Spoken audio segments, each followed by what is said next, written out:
জুলাই স্মৃতি জাদুঘরে আছেন সহকর্মী ইমতিয়াজ সনি। সেখানকার আজকের খবর নিয়ে যুক্ত হচ্ছেন আমাদের সাথে।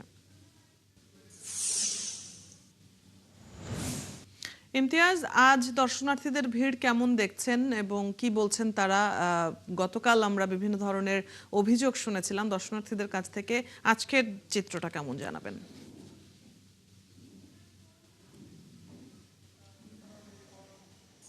অদিতি, আসলে গতকালকে যে ঘটনা ঘটেছিল, আসলে মানুষ জানতো না যে দুপুর 3টায় এই জাদুঘর উন্মুক্ত করা হবে। তারা ভেবেছে 11টার দিকেই আসলে জাদুঘর উন্মুক্ত থাকবে, যার কারণে মানুষ সকালে এসে আসলে দরজা বন্ধ পেয়ে যে একটা উদ্বিগ্ন পরিস্থিতি তৈরি হয়। তবে আজকে আমরা সকালে এসে দেখেছি সকালে 11টা থেকেই কিন্তু আসলে দর্শনার্থীরা এই জাদুঘরে আসা শুরু করেছে এবং বিভিন্ন জায়গা থেকে দেশের আসলে ঘুরে ঘুরে দেখছে। আর আজকে পর্যন্ত আপনি জানেন যে জাদুঘর কর্তৃপক্ষ জানিয়েছে প্রতিদিন শনি থেকে বুধবার সকাল 11টা থেকে সন্ধ্যা 6টা পর্যন্ত এই জাদুঘর খোলা থাকবে এবং বৃহস্পতিবার সাপ্তাহিক ছুটির দিন এবং শুক্রবার 3টা থেকে 6টা পর্যন্ত খোলা থাকবে। তো এখানে বিভিন্ন মানুষজন কিন্তু এই জাদুঘরে আসছে। আমি যদি আপনাকে একজনের সাথে আপনি কোথা থেকে এসেছেন এবং কেন এসেছেন এখানে? আমি মূলত নারায়ণগঞ্জের সোনারগাঁও থেকে এখানে এসেছি।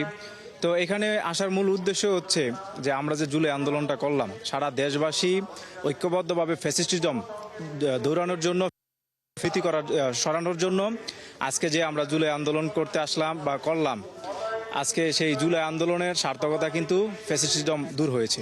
তো সরকার, আমি মনে করি যে এই যে জাদুঘরটা, এখানে এসে দেখলাম যে অব্যবস্থাপনা। আজকে দেখেন বর্তমানে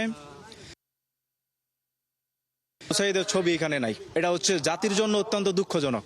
আর আরেকটা বিষয় হচ্ছে এখানে অনেক অব্যবস্থাপনা আছে, যেটা আমি মনে করি যে জুলাই আন্দোলনকে আরো প্রশ্নবিদ্ধ করেছে। এখানে আরো স্মৃতি রাখা উচিত ছিল। আরো অদিতি, যেমনটি বলছিলেন যে একজন দর্শক যে এখানে বেশ কিছু অবস্থাপনাও তার চোখে পড়েছে। তো এছাড়া আমি বিভিন্ন মানুষের সাথে কথা বলেছি, তারা যেটা জানিয়েছেন যে এই যে অবকাঠামো, এই অবকাঠামো আসলে একটা সরকার প্রধান কিভাবে দেশ চালিয়েছেন, কিভাবে এখান থেকেই আর কি রাষ্ট্র বিভিন্ন রকম নির্দেশনা দিয়েছেন, তারা সেই বিষয়গুলো দেখেছে। এছাড়া তার ব্যবহার্য বিভিন্ন ইমতিয়াজ, আপনার কাছ থেকে আমরা জেনে নিচ্ছিলাম সেখানকার খবর। ধন্যবাদ। যুক্ত হবার জন্য জুলাই স্মৃতি জাদুঘর থেকে সহকর্মী যুক্ত ছিলেন এতক্ষণ।